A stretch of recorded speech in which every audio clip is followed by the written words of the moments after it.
Himpunan Korek Terbaik Aceh Besar yang tergabung dalam Hikoh Aceh Besar melakukan haflah atau tadarus di Masjid Kemukiman Pulau Nasi di Gampung Alurieng, Kecamatan Pulau Aceh, Kabupaten Aceh Besar, Jumat 7 April 2023.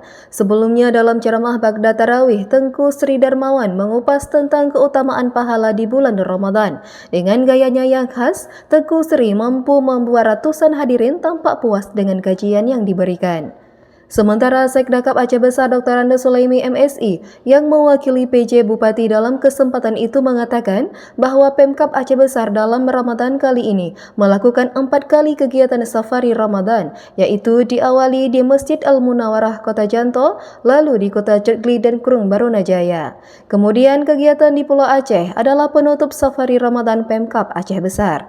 Selanjutnya Sekdakap Aceh Besar mengucapkan terima kasih atas atensi dan dukungan dari semua pihak. Acara safari Ramadan di Alurieng itu diwarnai dengan buka puasa bersama dengan warga dan jajaran aparatur Gampung Alurieng. Juga hadir Forkopim Pulau Aceh serta beberapa jajaran OPD Pemkab Aceh Besar.